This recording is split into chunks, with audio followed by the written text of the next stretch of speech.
Okay, so I was pretty disappointed with how the last video went out. So it's just gonna be what I uploaded yesterday, just re-uploaded. Totally different. I mean, same content, just more effort, I guess. Like I just was super disappointed with the way that video came out. The only problem with this is now I have to put these in the order because I want to do the Interloan, because a bunch of Interloan library books came in yesterday. I mean, technically on Monday, but I got them on yesterday. What I want to do is do that first, and then that shit was much easier than I thought it would be. All right, so let's start with the big boy. Now, you guys gonna want to sit down for this one.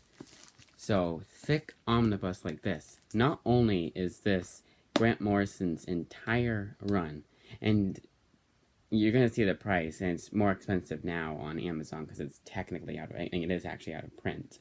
They're probably gonna have a second printing. But for an omnibus like this, 26 plus issues, well, 27 because they have the Secret Origins one, it's $75. If comics were that cheap, like imagine an omnibus from Marvel being this price. I would have to pinch. I would literally have to pinch myself because I would think I would have thought I've been dreaming. That is awesome. That's how much this omnibus. That's how much this size of an omnibus should be, and then the omnibuses should not be 150. I don't care how many pages it is. 125 should be the most expensive price you have to pay for a hardcover omnibus, unless they somehow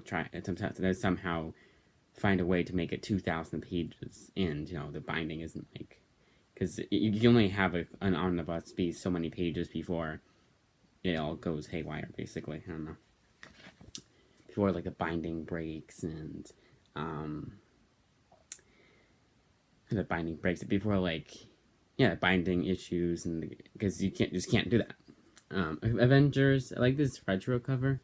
I don't know. I don't really know if it's retro. It's just when I saw it, it didn't immediately click that this was a modern book. This is Avengers World Tour, Volume 2 of Jason Aaron's run. $17.99. See, perfect example of Marvel overpricing their books. Although, to be fair, hardly any of their omnibuses are 150. Not as many, at least not as many as DC has for 150. For whatever reason, they're crappy dated Golden Age shit. Keep emphasis on this shit. I'm sorry, I just do not like Golden Age. I find it to be weird. I like the Batman and Superman, so maybe I'm just being prejudiced or something, but I don't know. But those omnibuses are always $150, even though it's like page count is less than sometimes it's less than a 125 page omnibus, or even 100 page omnibus, not $100 $125 omnibus. $19.99. I just noticed that. Kind of glad I did notice that. It's 13, 14, 15, 16, 17, 18, 19. Okay, sorry, I give you one more issue, so jack up the price. This is Captain America: Legend of Steve, the last Ta-Nehisi Coates collected edition of Captain America. And they're obviously going to have more because his run's going to continue until I think 2021. Until 2021, and I'm going to have a new person on it. So this one I do not understand, because the Animal Man one, yeah, it's hardcover, but that's in much better condition than this book. That's readily available, number one, and number two, it's not that old. And it's Deadpool versus Thanos. There's a crease here. There's like binding issues here. I guess it was either super popular, like you guys obviously can't feel it, but it feels like it's like crumbling, like it's about to like fall out of the binding. I just hope that none of the pages, I'm flipping through it, I just hope that none of the pages are torn out. It's Deadpool versus Thanos. Oh yeah, one thing to mention about this is that this was one of, if not the first Deadpool book I'd read. I was very late to the Deadpool party because it wasn't until his movie that I realized how awesome of a character this guy is. This is why I do reading recommendations, you guys, so I can tell you about all these awesome characters that may not have movies, or good movies, because you'll see one coming up. But now, another Deadpool one. Now, I got, what's the word you would use? Not preemptively. Would it be preemptively? I don't know. I bought this way ahead of time. I thought I'd be getting the omnibus for Christmas, but even then, if I was gonna get it, which I could possibly get it. I just, for of course, I live in a poor house. It was already like almost $600, which is not much. I mean, my friend gets $1,000 per year. I wouldn't even call him a friend. It was the same friend that you saw my Xbox 360 game collection. It's the same friend I forgot my World at War disc from. I imagine it's there because I haven't found it anywhere else, and that was the last place I remember having it. And I always do that with DVD with Xbox games too. So, oh, the biannual. That's the biannual. It's a brute force. So this is all like the miscellaneous stuff that isn't on the omnibus. A couple of them are, like the Captain America crossover, but I wanted to get this. So when I read the omnibus, I at least knew what was going on. The annuals are not connected to the ongoing story for the most part. It's usually just like a standalone thing. Sometimes it is connected, sometimes it's not. But for the most part, annuals are just like anyone can pick it up. But I still don't do that because a lot of them now are connected and still connected to it. Like they're probably still gonna say, "Oh, this happened in Deadpool 25," but I mean, I don't think it'd be the other way around unless they had another brute force. That was the guys in the back of the, but that wasn't the biannual one I was showing you. Unless they have another brute force crossover or something, it's possible. It's not totally impossible. They wouldn't allude to the annuals or whatever. Anyways, Ultimate Fantastic Four. I really liked the Marvel Zombies issues that they had. They had in that Marvel Zombies complete collection I have. So I was like, you know what? Why not get this? Interloaned. Even this one is in better condition. This is much, much older. Of course, they seem to have like a little tape. You can see it's probably taped maybe. And the binding came apart. I don't know. Just it's weird. That Deadpool one came out in 2016. I have books from 2015, 2014 that are in better condition. That's me. If you saw my Simpsons, my first ever, the only one, the first video, because I stupidly, I was an idiot and I deleted my first video because that was way back in the day when I was petrified that Susan Wabajaki, or whatever her name is, I think I said it right actually, would take away all my videos for no reason. Which it could happen, but it's very unlikely. Okay, so the next one is New Avengers Illuminati. I'm taking way too long to go over these. I'm not going to go over the issues, obviously. This one, I had read the New Avengers one by Jonathan Hickman. It was way back. And also, I find that funny how I got both New Avengers and an Avengers book again. Because the last time that this super 5,000 books at one time haul came in, it was Avengers and New Avengers at the same time. Monsters Volume 3. That came in a bit too early. A bit too early because a bit too soon because I haven't finished. I had just started Monsters Volume 2. I mean, actually, I started it when I saw it come in, so technically I hadn't started it yet. I saw it came in. I was like, okay, gotta read Monstrous. I didn't read that yesterday. Just realized that. Whoopsie. Yeah, I've been getting really bad at reading at least one of each book per day, and it got easier at the end too. You know, we think it'd be easier saying like 3 books because you'll see some of the books don't have issues. You know, I'll show you what I'm talking about. Wonder Woman, Blood. I like I like Brian Azzarello. I like even some of his worst books, like his shittier books that people don't seem to like. So I'm sure I'll like this, and I want to get into Wonder Woman, too. I also feel like I should pick up Aquaman, especially because I have the movie. Oh yeah, speaking of which, there's also I also got a movie from Interlibrary Loan. And I don't usually show the movies, but there's an exception. So here's and this is DVD, but the Blu-rays are the same. So this is they have a custom DVD case for Rogers, but wherever I got this from, they have just a Blu-ray, the actual Blu-ray, and they slap their shit on it. Of course, that's not always on there. Let's see. I can't do that. But the only thing I hate that they did is this. Like, come on. Really? I mean, yeah, it could be worse. I could do it on the other side. But, oh yeah, and, funny thing happened yesterday. This is a piece of shit. I was watching this movie. It's a really good movie, by the way. Still didn't want to watch deleted scenes because I like watching deleted scenes from movies. Maybe even do that tonight. Oh, wait, I did. That's right too. That's right too. Now I remember. They were actual deleted scenes. Like they had nothing to do with it was like if they were included in the movie, everyone would have said, "Oh my god, the pacing was so bad in these scenes." It was just weird. Like, it was 2 seconds of a. It's like literally one of them was them walking in the car or walking into a car and saying "Hi, Dad," and it's the entire scene. Like I get it, deleted scenes. Like, it's almost like Ridley Scott or whoever put the deleted scenes in the movie in the DVD. Were like, let's take deleted scenes literally. Let's do that. It's just weird. There was one that I was kind of like, oh, that's kind of funny. But other than that, it was kind of stupid. So yeah, that's kind of funny. Oh yeah, and this scratched. So it has scratches on it, and it was like, for this thing, it just stops. It just stops completely. Like, doesn't even try to, like, keep going like a normal TV player. It just goes down. And then it keeps going. If you get lucky, it keeps going. No, this one was just like, it like shows like glitchy shit, and then it just boom goes off. But on this amazing piece of technology that I love so much even more now, it played the rest of the movie just fine. So I will not be using this piece of shit anymore unless it's completely flawless.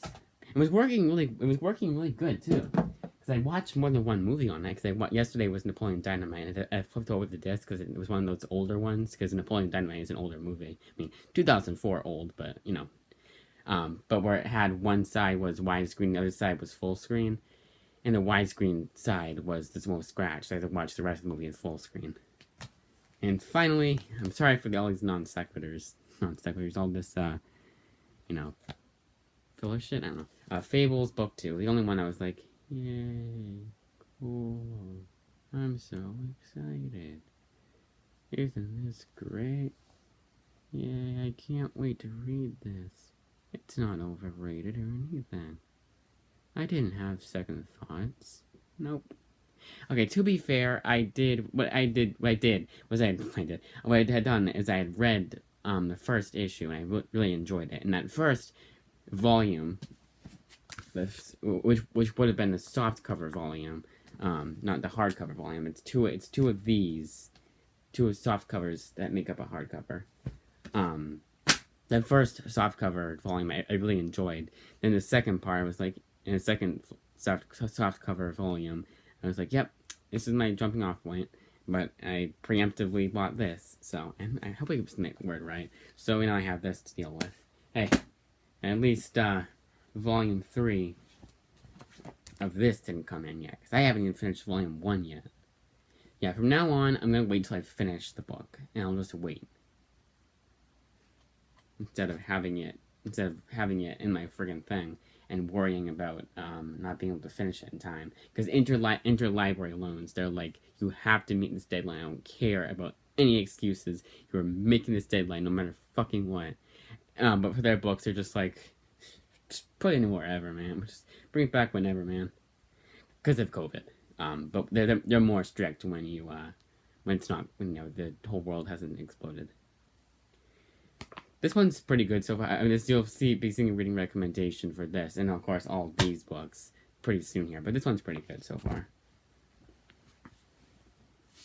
Okay, so now I have finished some.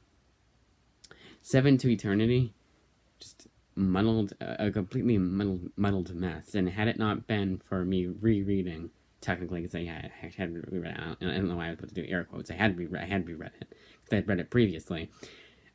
Had I not reread that first issue of Jason Aaron's Thor, I probably would have sworn off Greek mythology and that kind of shit entirely. But thank God that Thor Jason Aaron is so damn good, because now I'm like into Thor now, and I want to get into that Conan book. In fact, the Epic Collection is one of the ones that I was like, I want this so bad. Like, I had to do 2 asterisks, because 1 asterisk, even those, like, that wasn't even my full list. Even those became too expensive. I'm crossing my fingers that, because it's my dad and my mom this year. Usually my dad gives me something completely different, but he just said, send me the list. So I'm hoping, and hoping that he does half of the list and my mom does the other half. And not just the ones I had 2 asterisks for, and not even this one had 1 asterisk for, but all. That'd be awesome. But like, it'd be really, really cool if that happened. Like, it was all the books on my little list I got. But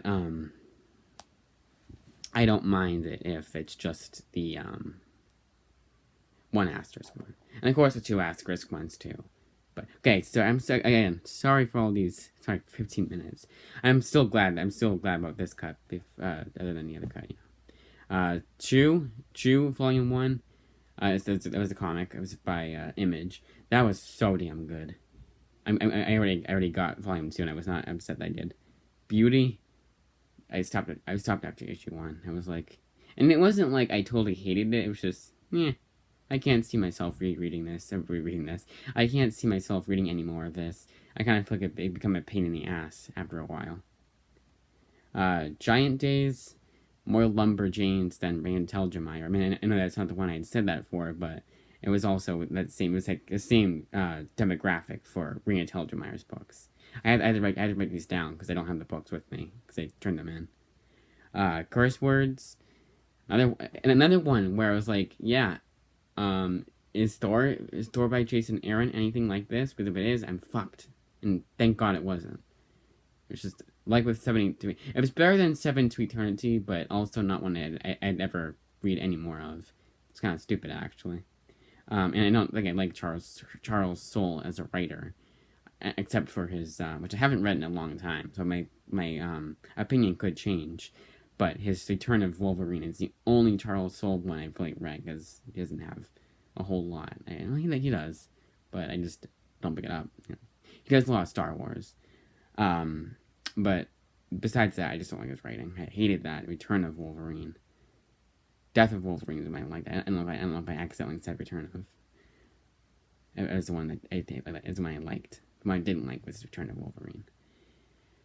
And then East of West, probably the worst Jonathan Hickman one I've ever read, which is saying a lot. It's like saying the worst Stephen King book I've read was Blank, because, like with Stephen King, they're like veterans in the writing business. Illegal, very different. I like that. Monstrous, just as good as the first one, but has the same exact flaws. Oh yeah, also, I passed that in, didn't I? It was a long time ago. I think it was.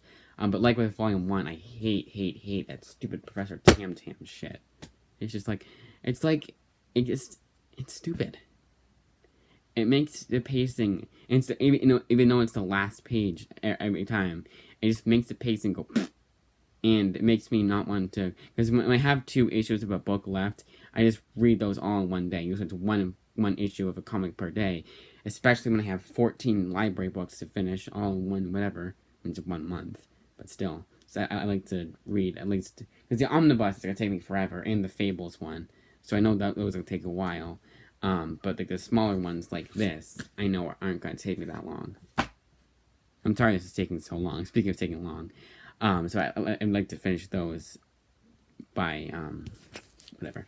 And this one has chapters. You'll see the ones that don't. Here, I'm just gonna put these ones, but these ones they don't have chapters, like chapter 1, like a regular book. So I just read 20 pages of each. This one was pretty good. I like it, but it's like, it's something missing. This one, again, I'm out of high school, so I can read girl books. Kiss Number 8 was pretty good. This was more Rain Telgemeier. It was borderline. It was in the middle, but it was better than Lumberjanes. Lumberjanes, that was just too kiddie. I get it, it's a kiddie book, but learn from Pixar, I guess. Or from, Marvel and DC, if you want to go comic books. Yeah, why don't I just say that in the first place? But that one was definitely, it was still good. Yeah, I have it, don't I? This I actually haven't read yet. It's funny because this looks like an actual book, but it's not. It's a comic book. Graphic novel, technically. Okay. Last few. Motor City, really enjoying. The second issue was a little bit slower than the first. And I kind of forgot what happened in the first issue, except for what happened at the way end. So I was kind of confused. Copperhead, just as good as the first issue. I'm really enjoying that book.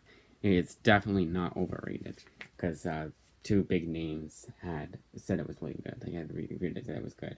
That's Brian K. Vaughan and Robert Kirkman. Ironically, both on Image books. They both work for Image. And then Ms. Marvel. Let's see.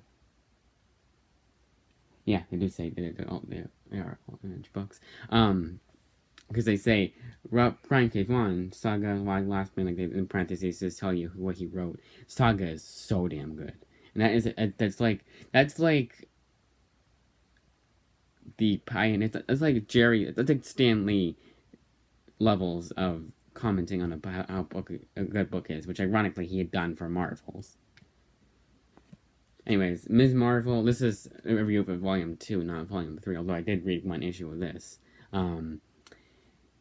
I like this series just not as much as I liked it before, and I'm glad I'm getting the rest of this entire series as a whole in interloan libraries.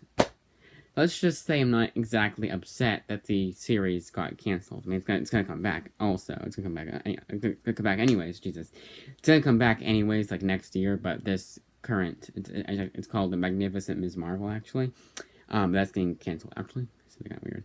After like 19 or 20 issues, but that's it. Really longer video than the last one, but I liked how this one came out. So that one will get deleted.